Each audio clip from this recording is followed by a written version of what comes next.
Olá, família! Sejam todos bem-vindos ao estudo diário das Escrituras. Hoje nós vamos estudar aqui Alma, capítulo 5, do versículo 14 em diante aqui. Acho que vamos ver se a gente chega até o versículo 26 para manter dentro do cronograma aqui do estudo diário, tá bom? Ou então ontem nós estudamos até o versículo 13 e agora vamos iniciar aqui no versículo 14, que diz assim... E agora eis que eu vos pergunto, meus irmãos da igreja, haveis nascido espiritualmente de Deus? Aqui no versículo 14, ele vai fazer três perguntas, tá bom? São três perguntas muito importantes. Mas é interessante que ele está falando aos irmãos da igreja, porque ele diz aqui, e agora vos digo aos irmãos da igreja, haveis nascido espiritualmente de Deus? Olha, se a pessoa é irmão da igreja, significa que ela foi batizada, né? O batismo, ele é um simbolismo de um novo nascimento, de nascer de novo, tá bom? Mas aqui a pergunta é se a pessoa nasceu espiritualmente de Deus. Então, embora a pessoa possa ser batizada nas águas, o simbolismo de nascer de novo, ainda tem um processo, né, de nascer espiritualmente de Deus, que é uma transformação que ele vai estar mencionando aqui, que essas outras perguntas ajudam aqui, né? Então, a primeira pergunta ele fala, haveis nascido espiritualmente de Deus? Haveis recebido a imagem de Deus em vosso semblante? Haveis experimentado essa poderosa mudança em vosso coração? Então, essas três perguntas estão ligadas uma com a outra. E essas são perguntas que não dá para responder ao extremo. Por exemplo, não dá para dizer sim ou não, né? É um processo, né? O mais adequado para nós respondermos essa pergunta é dizer o quanto eu nasci espiritualmente de Deus, né? Então essa seria uma pergunta adequada para nós, né? Para nós vermos. Porque isso aqui é um nível em qual nós nos encontramos, né? Não é o é ou não é, né? A gente é um processo, é uma transformação. Nascer espiritualmente de Deus, não é somente ser batizado, como é na ordenança e pronto, acabou, né? Não é um evento, é uma transformação, isso leva vida, tempo demais, tá bom? É um processo que nós passamos dentro do Evangelho, para nascer espiritualmente de Deus. Isso eu estou falando geralmente, via de regra é isso. Existem exceções, que nem Alma, o filho, em um curto período de tempo, houve essa grande transformação na vida dele, na vida dos filhos de Mosias. Então a gente vê exceções, mas via de regra é realmente um processo para se alcançar, ser nascido espiritualmente de Deus. Bom, ele fala, haveis recebido a imagem de Deus em vosso semblante? Então, o quanto eu recebi da imagem de Deus em meu semblante? O quanto eu estou parecido com o meu Criador, né? No sentido de caráter, no sentido de virtude, de bondade, amor, o quanto eu estou parecido com o meu Salvador Jesus Cristo. Bom, então é isso que se aplica aqui, né? Quando diz se havemos recebido a imagem, né, de Deus, né, em nosso semblante. Também a outra pergunta aqui fala sobre haveis experimentado essa poderosa mudança em vosso coração?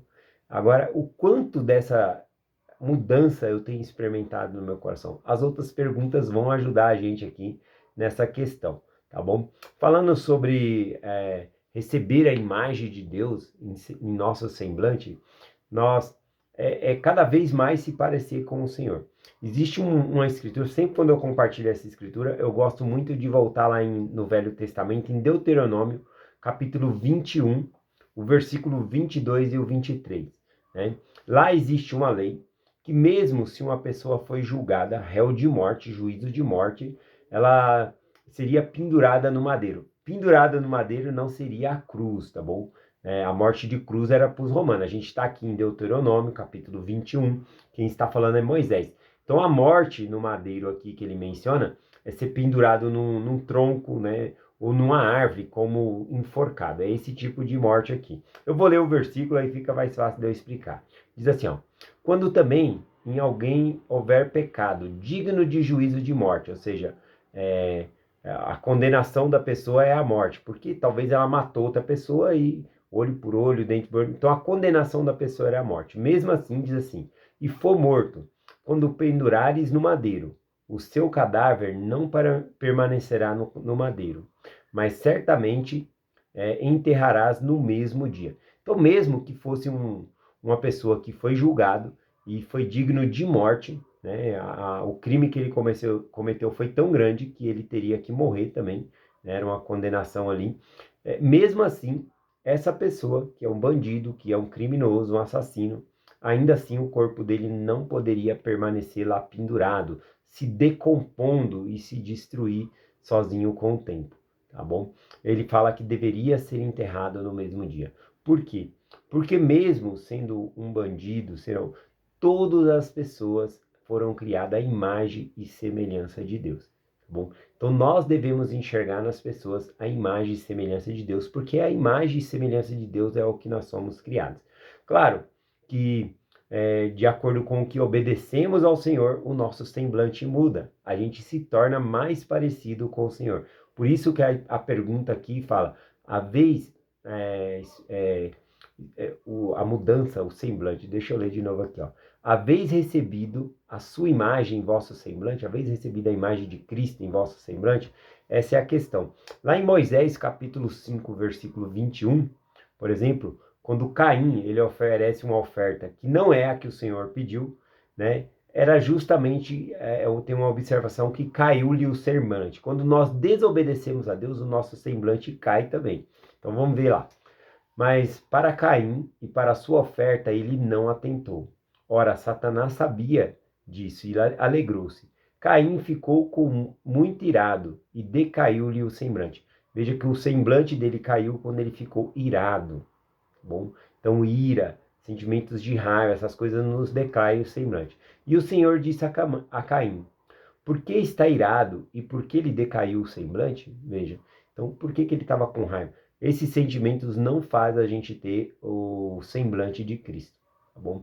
Então nós devemos evitar raiva, contenda, ódio de outras pessoas, banir isso da nossa vida, né? Um exemplo que eu gosto bastante da imagem de Deus em vosso semblante, eu observo os missionários e as sisters e também a juventude da igreja, como o rosto deles são diferentes de outros jovens da mesma idade, que praticam outras coisas, né?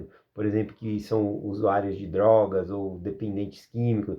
O rosto dessas pessoas são completamente diferente de pessoas que estão se esforçando para viver os mandamentos de Deus, tá bom? Então, nós devemos ter a imagem de Deus em nosso semblante, e isso vem por meio da obediência.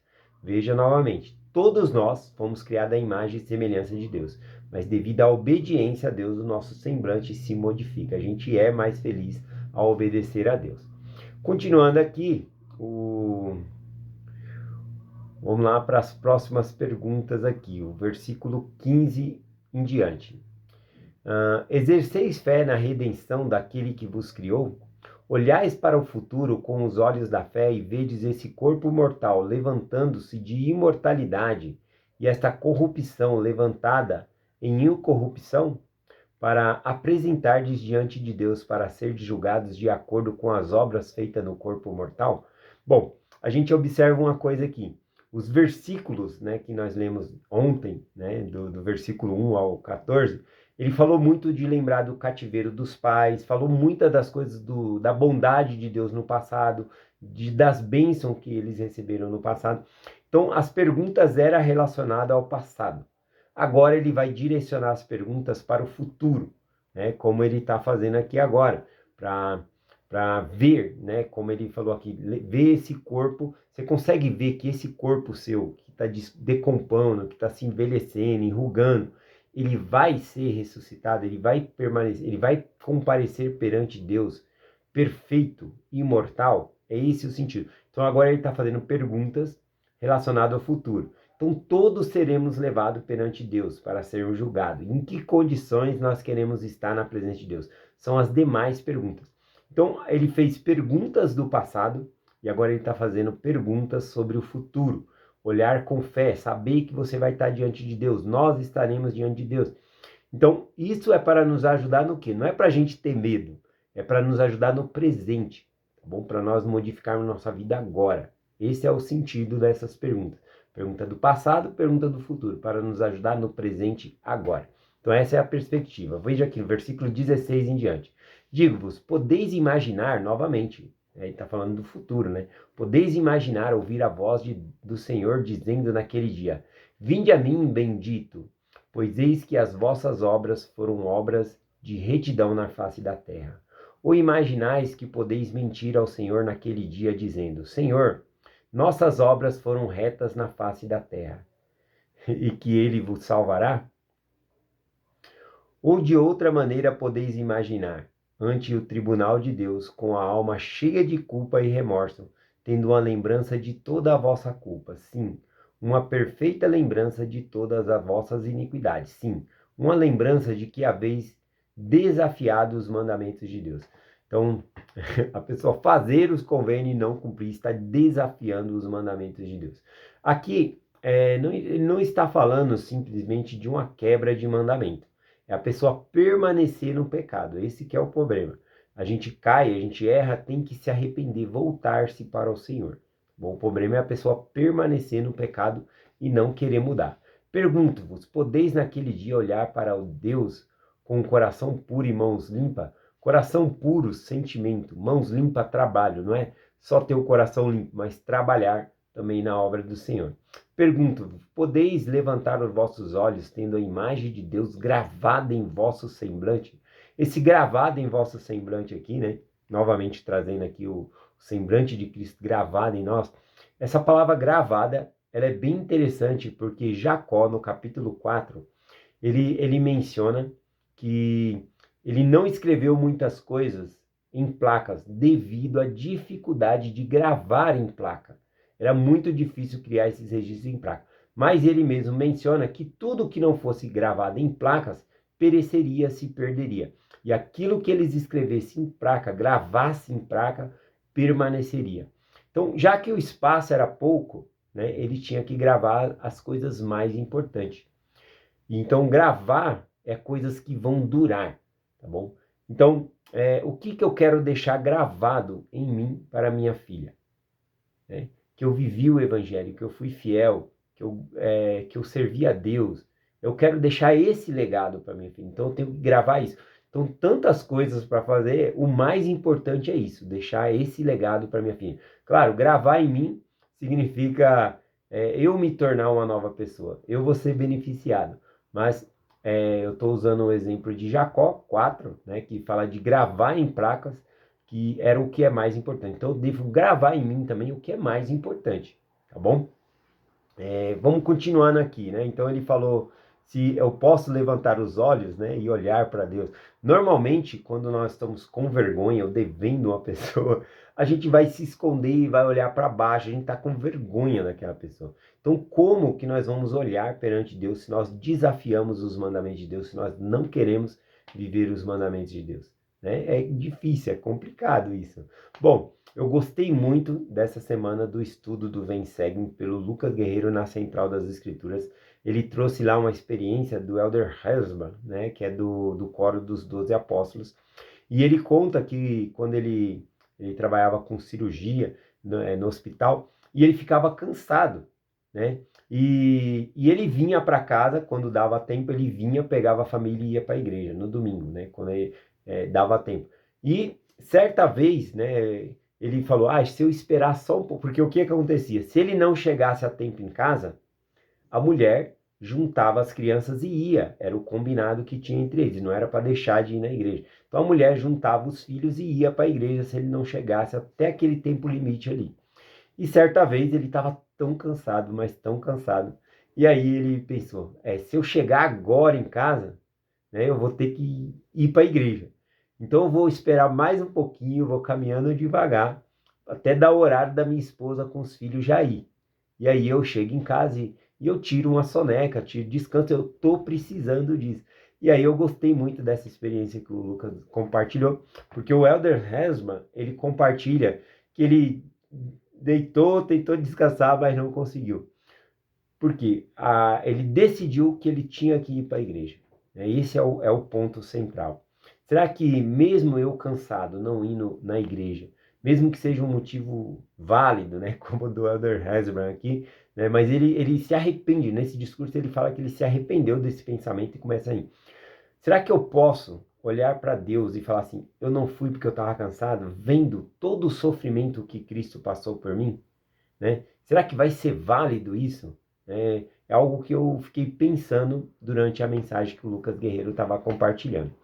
Vamos continuar aqui o versículo. Vamos lá aqui para o versículo 20.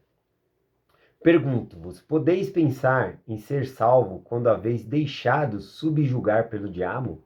Digo-vos que sabereis naquele dia que não podeis ser salvo, pois ninguém pode ser salvo em suas vestimentas, sem que suas vestimentas tenham sido lavadas, e até ficarem brancas, sim, e suas vestimentas devem ser purificadas até ficarem limpas de qualquer mancha, pelo sangue daquele a quem nossos pais falaram, o qual deverá vir para redimir o seu povo de seus pecados. E agora vos pergunto, meus irmãos, como vos sentireis se vos apresentardes perante o tribunal de Deus, tendo a vossa vestimentas manchada com sangue de toda espécie de imundície? O que testemunharão essas coisas contra vós? Então são muitas perguntas que ele faz aqui. Essas perguntas não é para nos desanimar. Conforme eu falei, são perguntas para nós vermos em que nível nós estamos. Procurar melhorar, corrigir o rumo da nossa vida. Tá bom? Vamos até o 26. Eu estou no 23 agora aqui. O 23 diz assim, em diante. Eis que não testemunharão em que sois assassinos, sim, também que sois culpados de toda espécie de iniquidade? Eis que, meus irmãos, suponde vós que tal pessoa possa ter um lugar onde se assentar no reino de Deus, com Abraão, com Isaque, com Jacó e também com todos os santos profetas, cujas vestimentas são limpas e imaculadas, puras e brancas? Digo-vos que não, a menos que façais de nosso Criador um mentiroso, desde um princípio, e suponhais que ele seja um mentiroso desde o princípio.